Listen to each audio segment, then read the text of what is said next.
നീണ്ട 8 വർഷങ്ങൾക്ക് ശേഷം നടിയെ ആക്രമിച്ച കേസിൽ വിധി വന്നിരിക്കുന്നു. ഇനി ഇതിന് അപ്പീൽ പോകാൻ പറ്റും. കാരണം പ്രോസിക്യൂഷൻ സമീപിക്കാനായി ഹൈക്കോർട്ടും സുപ്രീം കോർട്ടും എല്ലാം ഉണ്ട്.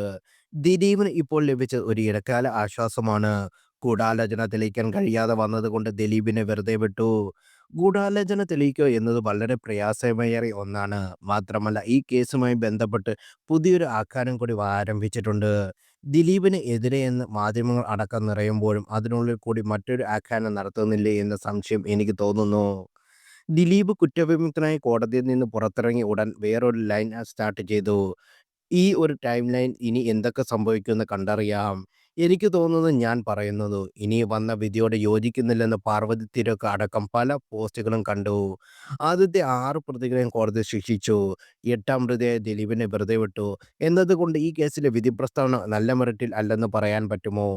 ആദ്യത്തെ 6 പ്രതികൾ എന്തിനുവേണ്ടി ഈ കുറ്റകൃത്യം ചെയ്തുവെന്ന ക്ലാരിറ്റി വിധി പ്രസ്താവന പുറത്തു വന്നാലേ കിട്ടൂ.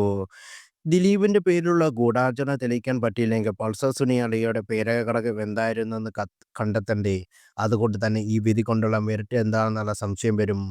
അതുപോലെ ഇരയ്ക്ക് വേണ്ടി ഹാജരായ അഡ്വക്കേറ്റ് മിനി പോലും വിഡ്ഢിത്തം പറഞ്ഞ് ഞാൻ കേട്ടു. ആ സ്ത്രീ ദിലീപിനെ റേപ്പ് ചെയ്താൽ പോലും ഇത്രയും പ്രശ്നം അവർക്കുണ്ടാകില്ല. ഇതിപ്പോൾ യാതൊരു ബന്ധമില്ലാത്ത ഒരാളാണ് ഈ അഡ്വക്കേറ്റ് എന്ന് പറഞ്ഞത്. ഇവർ എന്തിന് ഇങ്ങനെ പറഞ്ഞുവെന്ന് എനിക്കിപ്പോഴും മനസ്സിലാകുന്നില്ല. ദിലീപിനെ പോലെ നടിയെ ആക്രമിച്ച കേസിൽ 4ാം പ്രതിയുടെ വക്കീൽ പോലും മഞ്ജുവാർ ഗൂഢാലോചനയുണ്ടെന്ന് പറഞ്ഞ വിഷയത്തെ ആസ്പദമാക്കിയാണ് സംസാരിക്കുന്നത്. അതുകൊണ്ട് ഞാൻ പറഞ്ഞ കേസിൽ പുതിയൊരു ആഖ്യാനം ആരംഭിച്ചിട്ടുണ്ട്. ഈ കേസിൽ 2ാം പ്രതിയായ മാർട്ടിൻ ജാമ്യത്തിലിറങ്ങിയപ്പോൾ ചില കാര്യങ്ങൾ പറഞ്ഞിരുന്നു. ദിലീപിനെ ചതിക്കാൻ വേണ്ടി ഉണ്ടാക്കിയ ഒരു കെണിയാണ് ഈ കേസ്. നടൻ ലാൽ പലതവണ ഭീഷണിപ്പെടുത്തി. സത്യസന്ധമായ കാര്യങ്ങൾ തുറന്നു പറഞ്ഞതിന്റെ പേരിൽ എൻ്റെ ജീവൻ വരെ ഭീഷണിയുണ്ടായി. യഥാർത്ഥ സത്യങ്ങൾ കോടതിയിൽ രഹസ്യമൊഴിയായി പറഞ്ഞിട്ടുണ്ട്.